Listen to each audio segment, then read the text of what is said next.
Alright, everybody, the Dover weekend review. Let's go ahead and jump right into it. Out a day later than normal because the Cup race was postponed Sunday and got moved to a Monday.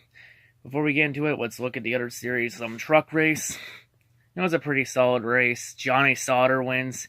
Hey, at least the series regular won. What was a truck race with no Kyle Busch? So, hey, that's a bonus. I guess Kyle Busch is waiting to use that fifth start. Kyle probably won't use it till later in the season. But hey, I'm okay with it. As long as Kyle Busch doesn't race in trucks, I'm okay with it. Xfinity race, another good race with no leeches. Christopher Bell wins again. Hallelujah. Christopher Bell does it again. See, Xfinity Series will be off for 3 weeks now. Next time they'll be back is Memorial Day weekend in Charlotte. And oh, by the way, Charlotte will be the return of the Cup leeches. Well, the good racing we've had, it was fun while it lasted. The Xfinity races are about to become shitfests again. Can't wait for more Kyle Busch leech wins. Hallelujah. See, on the Cup race, it got moved to a Monday. Stage 1 and 2, it had some solid racing. It was some pretty solid racing in the first two stages. But stage 3 is when the race went downhill. Mainly once Truex got the lead, it went downhill. Nothing really happened in stage 3. The only incident we really had today on the track was a little bit of rubbing and racing with Kyle Busch and Denny Hamlin, where both of them went sideways and got damaged. And that was literally it. Truex would then go on in stage 3, and Truex would win the race by almost 10 seconds over Alex Bowman. Hey, Alex Bowman got another second-place finish back-to-back weeks. How about that?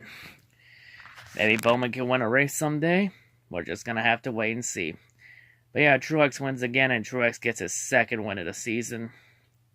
Actually, the last two Monday races we ran at Dover have been won by Truex, so I guess Truex has this track figured out on Mondays.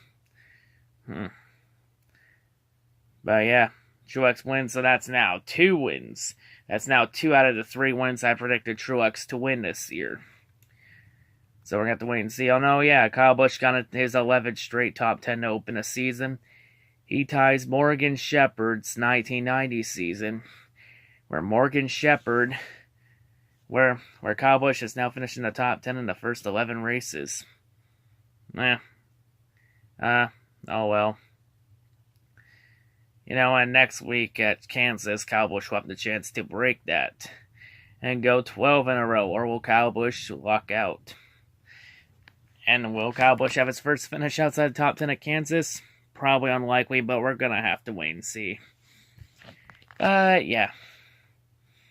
See how it does it next weekend. We go to Kansas. Here's the good news. Formula 1 is also back next weekend in Spain. And IndyCar is back next week in Indianapolis on the Indy Roval, aka the Indianapolis Road Course. I know, I think everyone calls the road courses now the Roval. So I guess we call it the Indy Roval now. As IndyCar is getting ready to set up for their Indy 500 marathon weeks. Again, as we gear up for the Indy 500 at the end of May on Memorial Day weekend. But yeah, how about that? IndyCar and Formula 1, 2 real racing series are back. Please Leclerc, Vettel next week in Spain, please. We're just going to have to wait and see. Yeah, Cup race, it'll be a Saturday night race, so we don't get much rest after this race. But yeah, overall, Dover, it was just your typical Monday race. Not much happened. The crowd at Dover, typical Monday crowd, a lot of empty seats. So, nothing new. Yeah, remember how David Land said that NASCAR got it right last week? My, how optimistic yous were. Let's be real, NASCAR does this all the time. They get you hyped up, and then when you least expect it, they dick punch you back to reality. Guess what? They got us hyped up with a couple good weeks of solid racing, before NASCAR now decided this race was gonna be your reality check. Because the racing gods are cruel bastards. But yeah, nothing new here. Just, hey, short review, not much to talk about. But yeah, that's all I gotta say for this. Oh, by the way, since everyone's doing their most liked, most hated drivers chart, I'll show Mark my chart on the screen of where all the drivers I have are ranked on the list, from my favorites to good drivers to drivers I'm neutral with, drivers I don't really care for, and the drivers I hate. So yeah, there's your interesting list if you're wondering where your favorite driver is ranked with mine, ranked with me. Just since everybody's doing their list, I thought I'd show mine real quick. But yeah, anyway, that's all I gotta say. Hope everyone's a great day, and yeah, peace out.